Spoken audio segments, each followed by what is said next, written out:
अरे भाई, भागो भागो, वो शिकारी चील फिर से आ गई है। भूरी, कहाँ हो तुम? अरे जल्दी घोंसले में छुपो। मैं यहाँ हूँ बुल्टू, तुम बस अपनी जान बचाना जानते हो। देखो, बेचारा छोटा कबूतर अभी भी नीचे दाना चुग रहा है, उसे कौन बचाएगा? सोनू चिड़िया तेजी से उड़कर नीचे जाती है। गुटुरगू भाई, ऊपर मत देखो और जल्दी से झाड़ियों के अंदर छुपो, वरना आज तुम्हें शिकारी चील से कोई नहीं बचा पाएगा।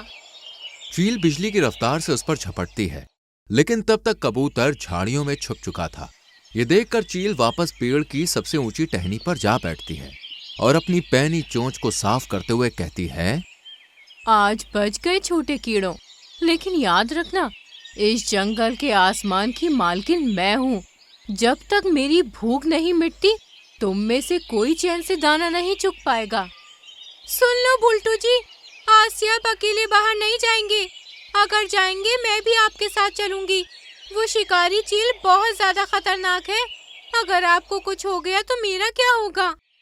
अरे भूरी, तुम फिक्र मत करो, वो चील मेरा कुछ नहीं बिगाड़ पाएगी। अच्छा चलो साथ में बैठकर खाना खाते हैं।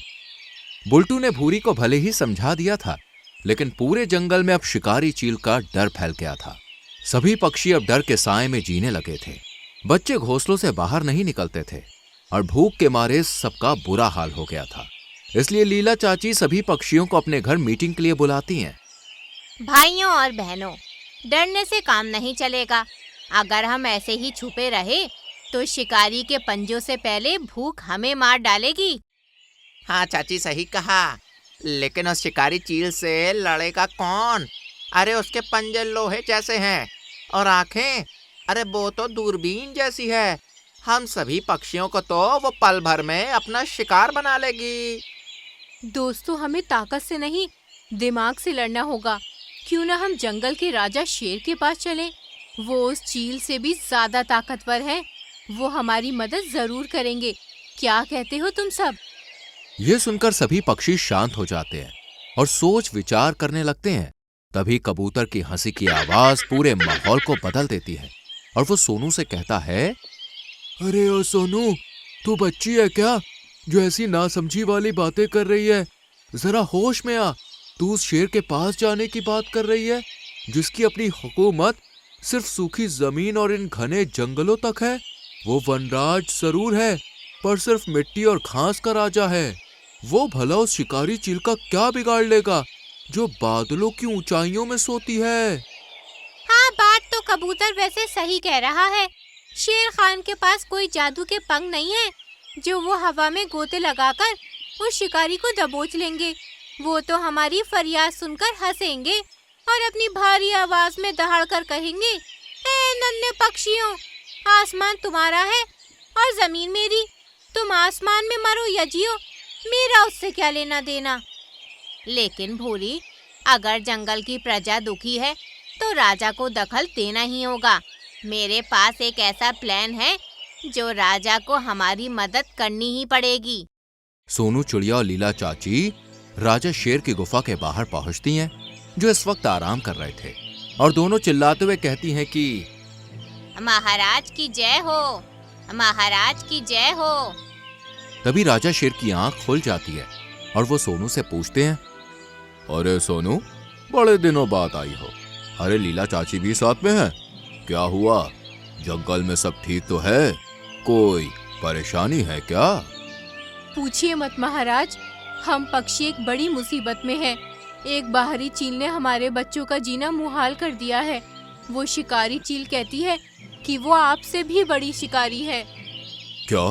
उसने मेरी तुलना खुद से की? वो शिकारी हो सकती है, लेकिन इस जंगल का राजा मैं हूँ। यहाँ मेरे बनाए गए रूल्स को फॉलो किया जाता है। इस जंगल पर मेरी हुकूमत चलती है। उस चील ने अपनी तुलना मुझसे करके मेरी तौहीन की है, मैं उसे छोड़ूंगा नहीं। पर महाराज, आप उसे पकड़ेंगे कैसे? वो तो आसमान में रहती है। ये सुनकर राजा शेर सोच में पड़ जाते हैं। तभी लीला चाची, जो पहले से ही पूरा प्लान अपने दिमाग में तैयार कर चुकी थी, वो दोनों से कहती हैं कि महाराज, आपको बस एक बार दहाड़ना है, वो भी जब मैं इशारा करूं। बाकी काम हम पक्षी मिलकर कर लेंगे। इसके बाद लीला चाची और सोनू वापस जंगल की तरफ आने लगती है, जबकि बुल्टू जो अपने घर में भूरी के साथ बैठा हुआ था वो उससे कहता है कि भूरी, मुझे बहुत तेज भूख लग रही है, क्या घर में कुछ खाने को है? नहीं बुल्टू जी, शिकारी चील के डर की वजह से मैं बाहर ही नहीं जा पाई। अब तो मुझे भी भूख लग रही है। अच्छा रुको, मैं बाहर से कुछ खाने को लेकर आता हूँ। बस यूं गया और यूं आया। आप भूल गए क्या उस शिकारी चील को, जो हर वक्त शिकार की तलाश में रहती है? आप कहीं नहीं जाएंगे। बुल्टू किसी तरह भूरी को समझा बुझाकर घर से बाहर निकल जाता है। तभी तोते की नजर उस पर पड़ती है और वो बुल्टू से चिल्लाते हुए कहता है कि अरे रुको बुल्टू, उधर मत जाओ, मैंने अभी अभी चील को उधर जाते हुए देखा है भाई। बुल्टू ने ऊपर आसमान की तरफ देखा, तभी उसे चील की आवाज सुनाई दी, जो बुल्टू से कह रही थी, बेटा, आज तो तुम मुझसे बच नहीं सकता। मैं तुझे खाकर अपनी भूख मिटाऊंगी। यह सुनकर बुल्टू डर जाता है और अपने घर की तरफ भागने लगता है। चील उस पर झपट्टा मारने वाली होती है कि इतने में यहाँ लीला चाची और सोनू आ जाती है, जो बुल्टू को किसी तरह बचाकर अपने साथ ले जाती है।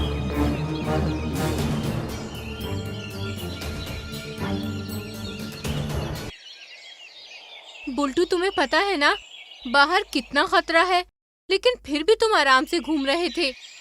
नहीं सोनू, मैं तो खाना लेने जा रहा था, पर अचानक चील वहां आ गई। आज तुम नहीं होती तो पता नहीं मेरा क्या होता।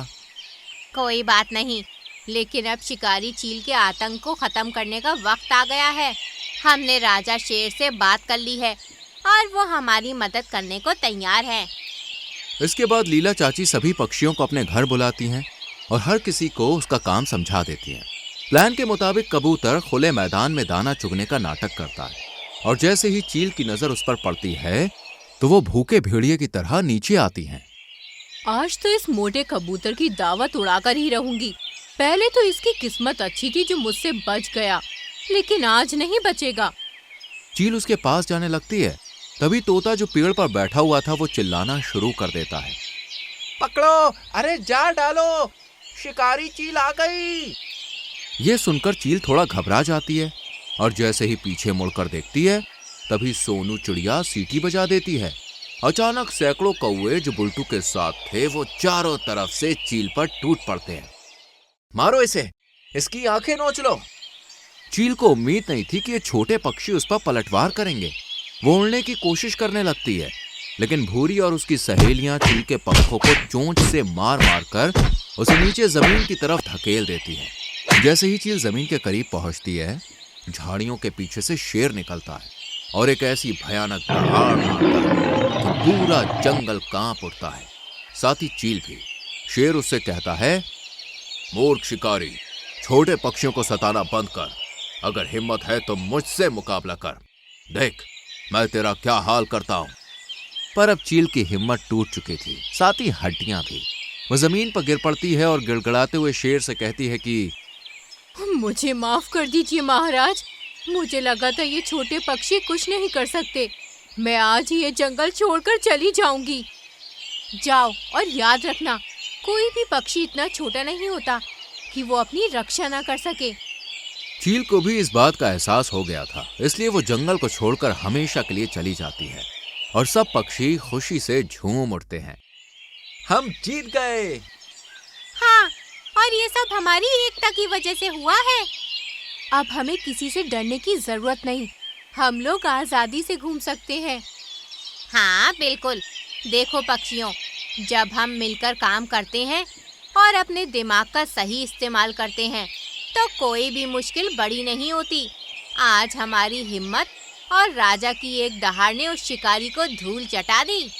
उस दिन के बाद नीलगिरी के जंगल में फिर से चहचहाहट लौट आई। बुल्टू अब शान से उड़ता था और भूरी बिना किसी फिक्र के खाना ढूंढने जाती थी। बच्चों, ये कहानी हमें सिखाती है कि हमें कभी भी डरना नहीं चाहिए। दुश्मन चाहे कितना भी बड़ा या ताकतवर क्यों ना हो, अगर सब एक साथ मिल जाएं और दिमाग से काम ले तो हम किसी को भी हरा सकते हैं।